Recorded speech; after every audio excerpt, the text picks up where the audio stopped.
श्री कृष्ण गोविंद हरे मुरारी, हे नाथ नारायण वासुदेवा, पितु मातु स्वामी सखा हमारे, हे नाथ नारायण वासुदेवा। ओम तत्सत। श्री गणेशाय नमः। श्रीमद्भागवत महापुराणम तृतीय स्कंद अथ त्रयोविंशो अध्याय करदम और देवहूति का विहार। श्री मैत्रेय जी ने कहा कि विदुर जी, माता पिता के चले जाने पर पति के अभिप्राय को समझ लेने में कुशल साध्वी देवहूति करदम जी की प्रतिदिन प्रेम पूर्वक सेवा करने लगी। ठीक उसी तरह जैसे श्री पार्वती जी भगवान शंकर की सेवा करती हैं। उसने काम वासना, दंभ, द्वेष, लोभ, पाप और मद का त्याग कर बड़ी सावधानी और लगन के साथ सेवा में तत्पर रहकर विश्वास, पवित्रता, गौरव, संयम, शुश्रूषा, प्रेम और मधुर भाषण आदि गुणों से अपने परम तेजस्वी पतिदेव को संतुष्ट कर लिया। देवहूति समझती थी कि मेरे पतिदेव दैव से भी बढ़कर हैं, इसीलिए वह उनसे बड़ी बड़ी आशाएं रखकर उनकी सेवा में लगी रहती थी। इस प्रकार बहुत दिनों तक अपना अनुवर्तन करने वाली उस मनुपुत्री को व्रतादि का पालन करने से दुर्बल हुई देख देवर्षि श्रेष्ठ करदम को दयावश कुछ खेद हुआ और उन्होंने उससे प्रेम गदगद वाणी में कहा। करदम जी बोले कि मनुनंदिनी, तुमने मेरा बड़ा आदर किया है। मैं तुम्हारी उत्तम सेवा और परम भक्ति से बहुत ही संतुष्ट हूँ। सभी देहधारियों को अपना शरीर बहुत प्रिय एवं आदर की वस्तु होता है, किंतु तुमने मेरी सेवा के आगे उसके क्षीण होने का भी कोई परवाह नहीं की। अतः अपने धर्म का पालन करते रहने से मुझे तप, समाधि, उपासना और योग के द्वारा जो भय और शोक से रहित भगवत प्रसाद स्वरूप विभूतियां प्राप्त हुई हैं, उन पर मेरी सेवा के प्रभाव से अब तुम्हारा भी अधिकार हो गया है। मैं तुम्हें दिव्य दृष्टि प्रदान करता हूँ, उनके द्वारा तुम उन्हें देखो। अन्य जितने भी भोग हैं वे तो भगवान श्री हरि के भृगुट विलास मात्र से नष्ट हो जाते हैं, अतः वे इनके आगे कुछ भी नहीं हैं। तुम मेरी सेवा से भी कृतार्थ हो गई हो। अपने पतिव्रत धर्म का पालन करने से तुम्हें ये दिव्य भोग प्राप्त हो गए हैं, तुम इन्हें भोग सकती हो। हम राजा हैं, हमें सब कुछ सुलभ है। इस प्रकार जो अभिमान आदि विकार हैं, उनके रहते हुए मनुष्यों को इन दिव्य भोगों की प्राप्ति करना बड़ा ही कठिन है। करदम जी के इस प्रकार कहने से अपने पतिदेव को संपूर्ण योग माया और विद्याओं में कुशल जानकर उस अबला की सारी चिंता जाती रही। उसका मुख किंचित संकोच भरी चितवन और मधुर मुस्कान से खिल उठा और वह विनय प्रेम से गदगद वाणी से इस प्रकार कहने लगी। देवहूति ने कहा कि हे द्विजश्रेष्ठ, हे स्वामिन, मैं यह जानती हूँ कि कभी निष्फल न होने वाली योग शक्ति और त्रिगुणात्मिका माया पर अधिकार रखने वाले आपको ये सब ऐश्वर्य प्राप्त है, किंतु हे प्रभु, आपने विवाह के समय जो प्रतिज्ञा की थी कि गर्भाधान होने तक मैं तुम्हारे साथ गृहस्थ सुख का उपभोग करूंगा, उसकी अब पूर्ति होनी चाहिए, क्योंकि श्रेष्ठ पति के द्वारा संतान प्राप्त होना पतिव्रता स्त्री के लिए महान लाभ है। हम दोनों के समागम के लिए शास्त्र के अनुसार जो कर्तव्य हो उसका आप उपदेश दीजिए और उपटन, गंध, भोजन आदि उपयोगी सामग्रियां भी जुटा दीजिए, जिससे मिलन की इच्छा से अत्यंत दीन दुर्बल हुआ मेरा यह शरीर आपके अंग संग के योग्य हो जाए, क्योंकि आपकी ही बढ़ाई हुई काम वेदना से मैं पीड़ित हो रही हूँ। स्वामिन, इस कार्य के लिए एक उपयुक्त भवन तैयार हो जाए, इसका भी विचार कीजिए। मैत्रेय जी कहते हैं कि विदुर जी, कर्दम मुनि ने अपनी प्रिया की इच्छा पूर्ण करने के लिए उसी समय योग में स्थित होकर एक विमान रचा जो इच्छा अनुसार सर्वत्र जा सकता था। यह विमान सब प्रकार के इच्छित भोग सुख प्रदान करने वाला, अत्यंत सुंदर, सब प्रकार के रत्नों से युक्त, सब संपत्तियों की उत्तरोत्तर वृद्धि से संपन्न तथा मणिमय खंभों से सुशोभित था। वह सभी ऋतुओं में सुखदायक था और उसमें जहां तहां सब प्रकार की दिव्य सामग्रियां रखी हुई थी तथा उसे चित्र विचित्र रेशमी झंडियों और पताकाओं से खूब सजाया गया था, जिस पर भ्रमणगण मधुर गुंजार कर रहे थे। ऐसे रंग बिरंगे पुष्पों की मालाओं से तथा अनेक प्रकार के सूती और रेशमी वस्त्रों से वह अत्यंत शोभायमान हो रहा था। एक के ऊपर एक बनाए हुए कमरों में अलग अलग रखी हुई सैया, पलंग, पंखे और आसनों के कारण वह बड़ा सुंदर जान पड़ता था। जहां तहां दीवारों में की हुई शिल्प रचना से उसकी अपूर्व शोभा हो रही थी। उसमें पन्ने का फर्श था और बैठने के लिए मूंगे की बेदियां बनाई गई थी। मूंगे की देहलियां थी। उसके द्वारों में हीरे के किवाड़ थे तथा इंद्रनील मणि के शिखरों पर सोने के कलश रखे हुए थे। उसकी हीरे की दीवारों में बढ़िया लाल जड़े हुए थे जो ऐसे जान पड़ते थे मानो विमानों की आंखें हों, तथा उसे रंग बिरंगे चंदोवे और बहुमूल्य सुनहरी वंदनवारों से सजाया गया था। उस विमान में जहां तहां कृत्रिम हंस और कबूतर आदि पक्षी बनाए गए थे जो बिल्कुल सजीव से मालूम पड़ते थे। उन्हें अपना सजातीय समझकर बहुत से हंस और कबूतर उनके पास बैठ बैठ कर अपनी बोली बोलते थे। उसमें सुविधा अनुसार क्रीड़ा स्थली, शयन गृह, बैठक आंगन और चौक आदि बनाए गए थे, जिनके कारण वह विमान स्वयं कर्दम जी भी विस्मित सा कर रहा था। ऐसे सुंदर घर को भी जब देवहूति ने बहुत प्रसन्न चित्त से नहीं देखा तो सबके आंतरिक भाव को परख लेने वाले कर्दम जी ने स्वयं ही कहा था कि भीरू, तुम इस बिंदु सरोवर में स्नान करके विमान पर चढ़ जाओ। यह विष्णु भगवान का रचा हुआ तीर्थ मनुष्यों को सभी प्रकार की प्राप्ति कराने वाला है। कमल लोचना देवहूति ने अपने पति की बात मानकर सरस्वती के पवित्र जल से भरे हुए उस सरोवर में प्रवेश किया।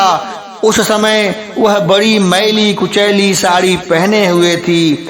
उसके सिर के बाल चिपक जाने से उसमें लटें पड़ गई थीं। शरीर में मैल जम गया था तथा स्तन कांतिहीन हो गए थे। सरोवर में गोता लगाने पर उसने उसके भीतर एक महल में 1000 कन्याएं देखी। वे सभी किशोर अवस्था की थी और उनके शरीर में से कमल की सी गंध आती थी। देवहूति को देखते ही वे सब स्त्रियां सहसा खड़ी हो गईं और हाथ जोड़कर कहने लगीं कि हम आपकी दासियां हैं, हमें आज्ञा दीजिए, आपकी क्या सेवा करें। विदुर जी, तब स्वामिन को सम्मान देने वाली उन रमणियों ने बहुमूल्य मसालों तथा गंध आदि से मिश्रित जल के द्वारा मनस्विनी देवहूति को स्नान कराया तथा उसे 2 नवीन और निर्मल वस्त्र पहनने को दिए। फिर उन्होंने ये बहुत मूल्य के बड़े सुंदर और कांतिवान आभूषण, सर्वगुण संपन्न भोजन और पीने के लिए अमृत के समान स्वादिष्ट आशव प्रस्तुत किए। अब देवहूति ने दर्पण में अपना प्रतिबिंब देखा तो उसे मालूम हुआ कि वह भांति भांति के सुगंधित फूलों के हारों से विभूषित है, स्वच्छ वस्त्र धारण किए हुए है, उसका शरीर भी निर्मल और कांतिवान हो गया है तथा उन कन्याओं से बड़े आदर पूर्वक उसका मांगलिक श्रृंगार किया। उसे सिर से स्नान कराया गया। स्नान के बाद अंग अंग में सब प्रकार के आभूषण सजाए गए तथा उनके गले में हार, हुमेल, हाथों में कंकड़ और पैरों में छमछमाते हुए सोने के पायजेब सुशोभित हैं। कमर में पड़ी हुई सोने की रत्न जटित करधनी बहुमूल्य मणियों के हार से और अंग अंग में लगे हुए कुंगमादि मंगल द्रव्यों से उसकी शोभा अपूर्व हो रही थी। उसका मुख सुंदर दंतावली, मनोहर भौहें, कमल की कली से स्पर्धा करने वाले प्रेम कटाक्षमय सुंदर नेत्र और नीली अलकावली से बड़ा ही सुंदर जान पड़ता था। विदुर जी, जब देवहूति ने अपने प्रिय पतिदेव का स्मरण किया तो अपने को सहेलियों के सहित वहीं पाया जहां प्रजापति कर्दम जी विराजमान थे। उस समय अपने को सहस्त्रों स्त्रियों के सहित अपने प्राणनाथ के सामने देख और इसे उसके योग का प्रभाव समझकर देवहूति को बड़ा ही विस्मय हुआ। शत्रु विजयी विदुर, जब कर्दम जी ने देखा कि देवहूति का शरीर स्नान करने से अत्यंत निर्मल और पवित्र हो गया है और विवाह काल से पूर्व उसका जैसा रूप था उसी रूप को पाकर वह अपूर्व शोभा से संपन्न हो गई है। उसका सुंदर वक्षस्थल चोली से ढका हुआ है। हजारों विद्याधारियां उसकी सेवा में लगी हैं तथा उसके शरीर पर बढ़िया बढ़िया वस्त्र शोभा पा रहे हैं। तब उन्होंने बड़े प्रेम से उसे विमान पर चढ़ाया।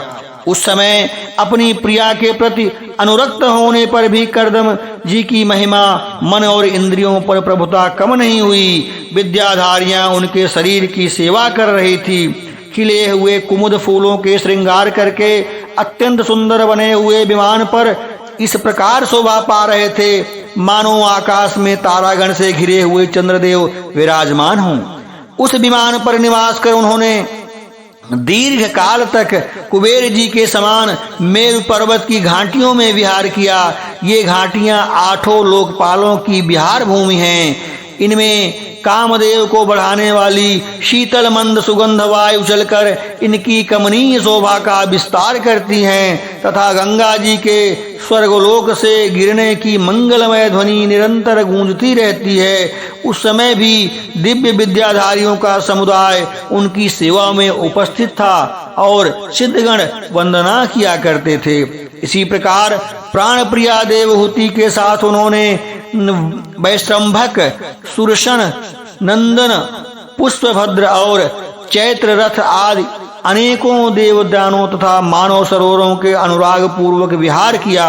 उस कांतिमान और इच्छानुसार चलने वाले श्रेष्ठ विमान पर बैठकर वायु के समान सभी लोकों में विचरते हुए कर्दम जी विमान बिहारी देवताओं से भी आगे बढ़ गए।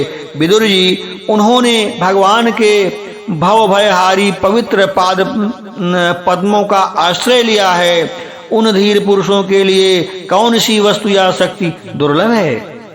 इस प्रकार महायोगी कर्दम जी यह सारा भूमंडल जो द्वीप, वर्ष आदि की विचित्र रचना के कारण बड़ा आश्चर्यमय प्रतीत होता है, अपनी प्रिया को दिखाकर अपने आश्रम को लौट आए। फिर उन्होंने अनेकों नव रूप में विभक्त कर रति सुख के लिए अत्यंत उत्सुक मन कुमारी देवहूति को आनंदित करते हुए उनके साथ बहुत वर्षों तक विहार किया, किंतु उनका इतना लंबा समय एक मुहूर्त के समान बीत गया।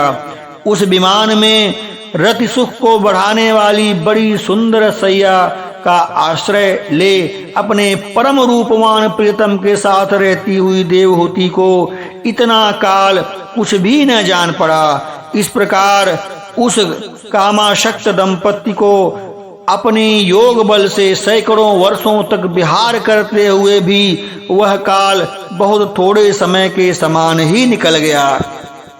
आत्मज्ञानी कर्दम जी सब प्रकार के संकल्पों को जानते थे, अतः देवहूति को प्रसन्न संतान प्राप्ति के लिए उत्सुक देख तथा भगवान के आदेश को स्मरण कर उन्होंने अपने स्वरूप के 9 विभाग किए तथा कन्याओं की उत्पत्ति के लिए एकाग्र चित्त से अर्धांग रूप में अपनी पत्नी की भावना करते हुए उसके गर्भ में वीर्य स्थापित किया।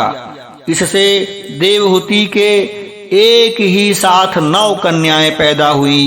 वे सभी सर्वांग सुंदरी थी और उनके शरीर से लाल कमल की सी सुगंध निकलती थी। इसी समय शुद्ध स्वभाव वाली सती देवहूति ने देखा कि पूर्व प्रतिज्ञा के अनुसार उनके पतिदेव संन्यास आश्रम ग्रहण करके वन को जाना चाहते हैं, तो उसने अपने आंसुओं को रोककर ऊपर से मुस्कुराते हुए व्याकुल एवं संतप्त हृदय से धीरे धीरे अति मधुर वाणी से कहा कि उस समय वह सिर नीचा किए हुए अपने नख मणिमंडित चरण कमल से पृथ्वी को कुरेद रही थी। देवहूति ने कहा कि भगवान, आपने जो कुछ प्रतिज्ञा की थी वह सब तो पूर्णतः निभा दी, तो भी मैं आपकी शरणागत हूँ, अतः आप मुझे अभयदान और दीजिए। ब्राह्मण, इन कन्याओं के लिए योग्य वर खोजने पड़ेंगे और आपके वन को चले जाने के बाद मेरे जन्म मरण रूप शोक को दूर करने के लिए भी कोई होना चाहिए। प्रभो, अब तक परमात्मा से विमुख रहकर मेरा जो समय इंद्रिय सुख भोगने में बीता है वह तो निरर्थक ही गया। आपके परम प्रभाव को न जानने के कारण ही मैंने इंद्रियों के विषयों में आसक्त रहकर आपसे अनुराग किया, तथापि यह भी मेरे संसार भय को दूर करने वाला ही होना चाहिए। अज्ञानवश अशक्त पुरुषों के साथ किया हुआ संग संसार बंधन का कारण होता है, वही सत्पुरुषों के साथ किए जाने पर असंगता प्रदान करता है। संसार में जिस पुरुषों के कर्मों से न तो धर्म का संपादन होता है, न वैराग्य उत्पन्न होता है और न भगवान की सेवा ही संपन्न होती है, वह पुरुष जीते ही मुर्दे के समान है। अवश्य ही मैं भगवान की माया से बहुत ठगी गई, जो आप जैसे मुक्तिदाता पतिदेव को पाकर भी मैंने संसार बंधन से छूटने की इच्छा नहीं की। श्रीमद् भगवते महापुराणे परमहंसा संहिताया तृतीय स्कंदे कपिलोपाख्यानः 23 अध्याय संपूर्णम्। वृंदावन बिहारी लाल की जय।